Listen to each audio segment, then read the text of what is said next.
আসসালামু আলাইকুম ভিউয়ার্স, আমি পারভেজ আহমেদ, ঢাকা স্টক মার্কেট চ্যানেলে স্বাগতম। আশা করি আল্লাহর রহমতে সবাই ভালো আছেন, সুস্থ আছেন। সো আজকে মার্কেট আমরা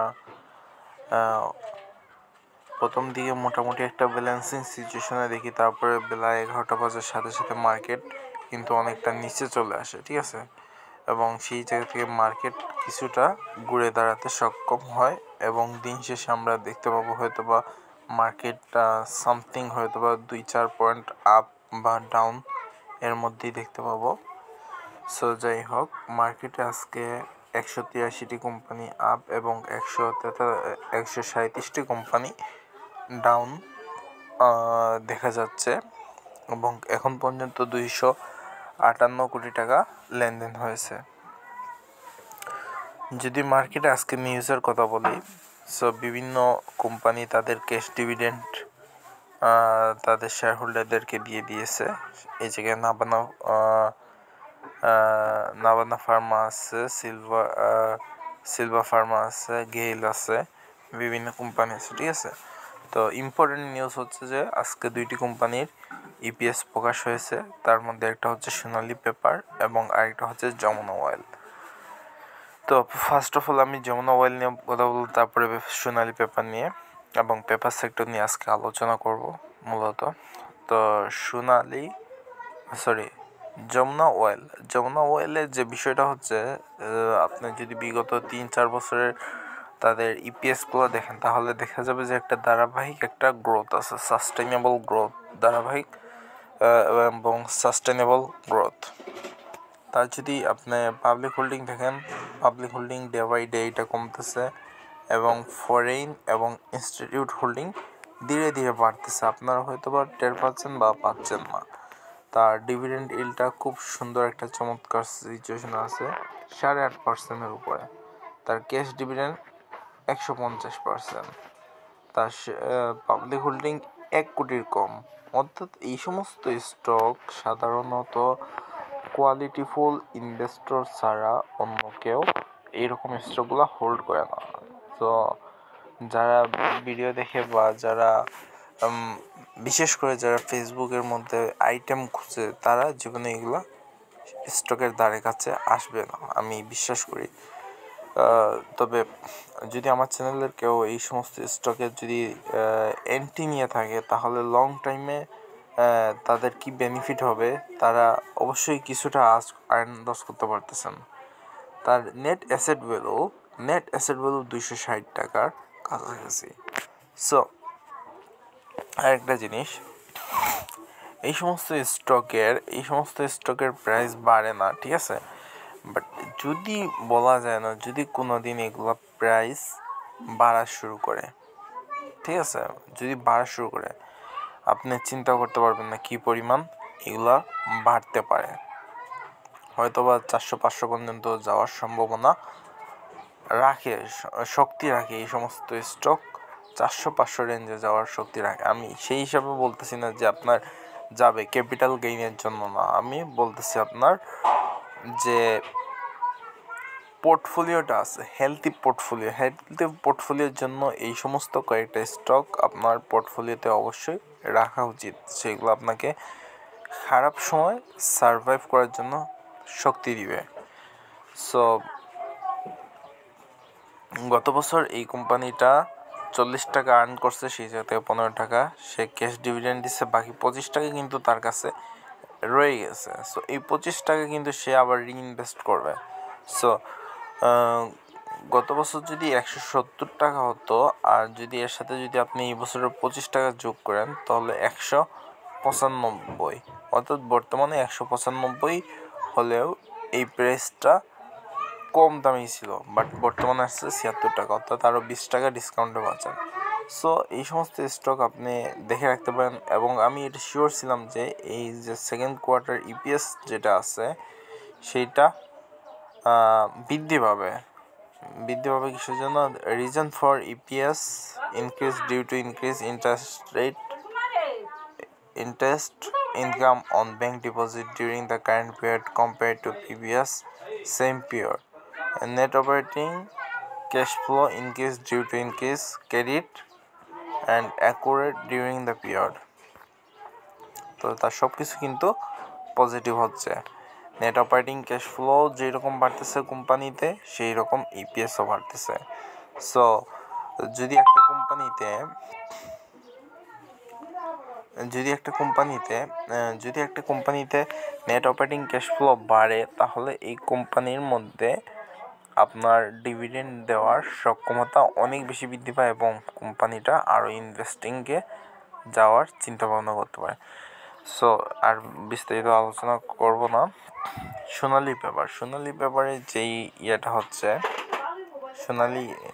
সোনালী পেপার দ্য লাস্ট ইয়ারের সেম পিরিয়ড থেকে এই বছর হিউজ একটা গ্রোথ আমরা দেখতে পাচ্ছি, হিউজ গ্রোথ। সো এই জায়গায় রিজন ফর তাদের বলতেছে যে তাদের সেলটা ইনক্রিজ হয়েছে, ঠিক আছে, তাদের সেল ইনক্রিজ হয়েছে, সো প্রফিটও তাদের বৃদ্ধি পেয়েছে। সো সোনালী পেপার আজকে হোল্ড থাকবে, এটা স্বাভাবিক, এবং আগামী 2-3 দিন আমরা হয়তোবা এটা টানা হোল্ড অবস্থায় থাকতে দেখতে পারবো। সো তারা লাকি যারা এই স্টকটাতে পূর্ব থেকে বাই করে বসে আছেন, বা আজকে যারা বাই করতে পারছেন তারাও অনেক লাকি আমার হিসাবে, ঠিক আছে। সো এইরকম স্টক সম্পর্কে আসলে পূর্ব থেকে আইডিয়া করাটা বেশ টাফ। যদি এরকম স্টকের মধ্যে আগে থেকে আইডিয়া করা সম্ভব হয়, তাহলে অনেক বেশি টাকা বানানো সম্ভব। সো সেই সাথে দেখি আমরা তো দেখলাম যে সোনালী পেপার আজকে হোল্ড হয়েছে, তার একটা রিজন আছে। তো এই রিজনের সাথে যে স্টকগুলা উপরের দিকে উঠতেছে, তার সাথে একটা স্টক আছে কেপিপিএল, ঠিক আছে, অনেকের ফেভারিট স্টক কেপিপিএল। তো কেপিপিএল মূলত বৃদ্ধি পেয়েছে একটা কারণ, সেটা হচ্ছে পেপার সেক্টরের একটা শেয়ার। এছাড়া আর কেপিপিএল এর ভিতরে আমি মনে করি কিছুই নাই, এটা একটা ফাঁকা গুলি, ঠিক আছে। সো এইরকম জেড ক্যাটাগরি স্টক থেকে আমি বলি যে দূরে থাকার জন্য, বাট যদি আপনারা টেকনিক্যাল চার্ট বুঝেন, স্টপ লস যদি মেনটেন করতে পারেন, তাহলে অবশ্যই আপনারা করতে পারেন, ঠিক আছে। স্টপ লস অবশ্যই মেনটেন করবেন এই সমস্ত স্টকের ক্ষেত্রে, না হলে বের হওয়া কঠিন হয়ে যাবে। তারপর পেপার প্রসেসও পেপার সেক্টর একটা শেয়ার, এবং এগুলো একবারে সর্বনিম্ন অবস্থানে আছে। হ্যাঁ, যদিও আমি কেপিপিএল এর বিরোধিতা করি, বাট অন্যান্য শেয়ার যেমন পেপার প্রসেস বা মনস্পুল, এই সমস্ত স্টক দেশের অর্থনৈতিক দ্বারা যদি ফিরে আসে, এই সমস্ত স্টক আপনাকে 3-4 গুণ রিটার্ন চোখ বন্ধ করে দিবে। ক্যাপিটাল গেইন 3-4 গুণ করে দেওয়ার মতো সক্ষমতা বলে আছে বলে আমি মনে করি। তার পিছনে অনেকগুলো কারণ আছে। এই সমস্ত স্টকের যদি দেখেন, তার নেট অ্যাসেট ভ্যালুটাও খুব সুন্দর থাকে, সাধারণত নেট অ্যাসেট ভ্যালুটাও বেশি আছে, এবং সেই সাথে কোয়ার্টার ইপিএসগুলো যদি নেগেটিভ গ্রোথ হয়, তাহলে তবুও কোয়ার্টার ইপিএসগুলো পজিটিভ, ঠিক আছে।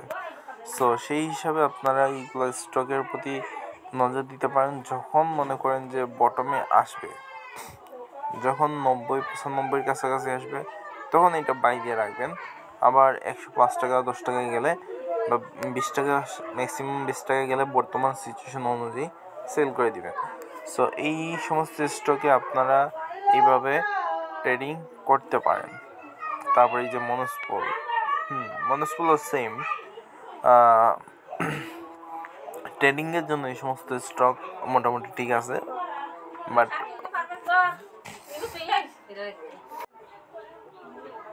তো আজকে আমরা দেখতে পারতেছি যে সবচেয়ে বেশি হাইয়েস্ট যে সেক্টরে গেইন হয়েছে, সেটা হচ্ছে paper and painting sector. Paper and painting সেক্টরের প্রত্যেকটা স্টকই আজকে পজিটিভ, এবং এই 6টির মধ্যে আপনারা দেখতে পাচ্ছেন যে 3টা স্টক হচ্ছে হোল্ডেড, যদিও পেপার প্রসেস একটু পরে হোল্ডেড হয়েছে। তাছাড়া কিন্তু সোনালী পেপার প্রথম থেকেই হোল্ডেড ছিল, এবং পরবর্তীতে আপনার কেপিপিএল হোল্ডেড হয়েছে, আর বর্তমান সময়ে এসে দেখতে পারতেছি যে পেপার প্রসেস হোল্ডেড। সো আগামী 2-3 দিন আমার যতটুকু ধারণা সোনালী পেপার বেশ ভালো থাকবে। সেই সাথে কেপিপিএলও এই ট্রেন্ডের একটা সুযোগ নিবে, অর্থাৎ কেপিপিএলও পজিটিভ থাকার সম্ভাবনা আছে। সেই সাথে পেপার প্রসেস, মনস্পল এবং অন্যান্য শেয়ারগুলো মোটামুটি ধারাবাহিকভাবে পারফরমেন্স করবে। অর্থাৎ পেপার প্রসেস প্রথম 1 নম্বর হচ্ছে সোনালী পেপার, 2 নম্বর কেপিপিএল, 3 নম্বর বাট সাস্টেইনেবল পেপার প্রসেস, তারপরে 4 নম্বর মনস্পল এবং তারপরে বাকিগুলো ধারাবাহিকভাবে পারফরমেন্স করবে। সো আমরা দেখতে পাই যে যখন একটা সেক্টরের, অর্থাৎ বিশেষ করে আইটি সেক্টর বা ইন্স্যুরেন্স সেক্টরে যখন একটা স্টক বেশি ভালো পারফরমেন্স করে, তার হঠাৎ করে ইপিএস বেশি চলে আসে বা ডিভিডেন্ডটা ভালো একটা ডিভিডেন্ড ডিক্লেয়ার করে, তখন দেখা যায় যে একটা স্টক 10% বাড়লে, একটা স্টক হোল্ডেড হলে বাকিগুলো স্টকও তার একটা প্রভাব পড়ে, অর্থাৎ পজিটিভ বা নেগেটিভ প্রভাব পড়ে। সো এই হয়তো বা আমরা ভাইবটা আরও 2-3 দিন পাবো। তো এই ছিল আজকের আলোচনা। ভালো লাগলে ভিডিওটা লাইক, শেয়ার, সাবস্ক্রাইব করে দিবেন। আল্লাহ হাফেজ।